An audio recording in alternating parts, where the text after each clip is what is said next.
Another mild day, beautiful weather, really needed to dry out over the last couple of days when we had all the storminess. You can see temperatures more or less bumping up about a degree or two in most areas.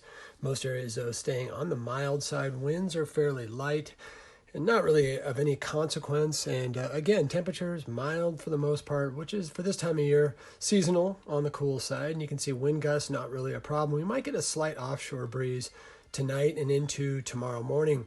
Those areas where the wind is not blowing offshore might actually have some patchy dense fog. It is winter and that does happen. And looking at the big satellite, the storm from that really bashed us a couple days ago is now set up shop right in the middle of the country. And you can see severe weather right there. And one of the reasons why is that storm had a lot of energy, as we know, is that there's a big mix of cold temperatures coming in from the north, slamming into that warm storm. As you recall, the storm was pretty on the mild side.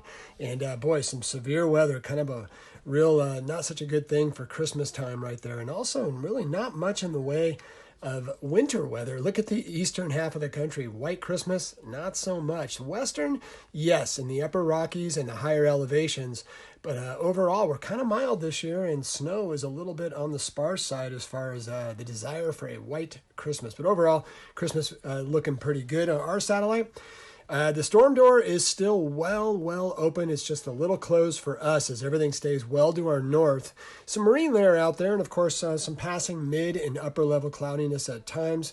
And of course then when we look beyond this satellite shot, we'll go ahead and pull back, look at the western world for the most part. As we look at our, real quick actually, we'll go to our Futurecast, and you can see through tomorrow morning, maybe some fog here and there. Otherwise, it stays fairly clear, but there is a storm system that will knock on the door late Tuesday, Wednesday, maybe even into Thursday. Some slight sprinkle chances. It doesn't look overly promising, but there is a slight chance for that. Now we'll look at the satellite from way out in space, and boy, look at this. The area of high pressure, that little H right there, is sort of the guard at the gate, keeping the clouds away and as much storminess to the north. But you'll notice it kind of meanders, that area of high pressure, a bit south as we head toward New Year's, and then slightly beyond. Could probably, more than likely, we'll see some sprinkles on New Year's weekend. Will New Year's be dry? Right now it looks like it will, but once we go beyond, say, Monday, which will be the 1st in 1 week's time, then there's a chance some sprinkles could get into our region again, and we'll have to be monitoring that storm doors. Again, high pressure acts as sort of our friend or foe, depending on if you want the rain or mountain snow. But right now it looks like it will hold its own, but at times it will break down and meander south enough to open up that Pacific storm door and bring us some chances again for rain, both this week, also on the New Year's weekend, and then again as we head beyond and into early 2024. All right, overnight into tomorrow, let's go with mostly sunny and mild. Of course, it is good Christmas weather, good toy testing weather. All areas right about where they should be for this time of year, with really no big shocks to the system. Patchy dense fog is possible in the morning hours. By the afternoon, though, it should be pretty nice with mostly clear skies and just, again, a real mild day with 60s and a couple of 70s out there.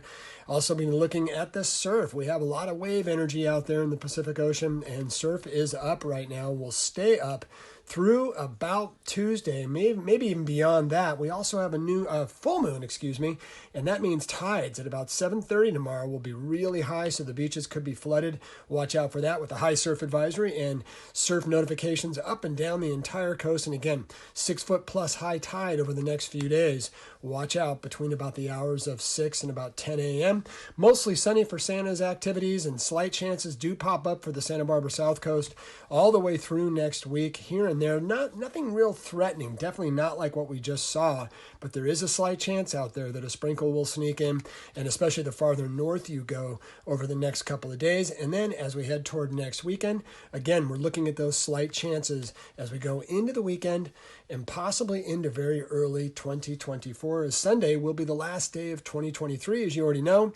And again, we're watching a mostly mild forecast, but a slight chance of sprinkles here and there. Nothing too substantial, just these little storms kind of taking shots at us from the north, and then maybe some tail end activity will sneak in as we head, again, toward the end of the year and into next year, which is not that far away, if you can believe that.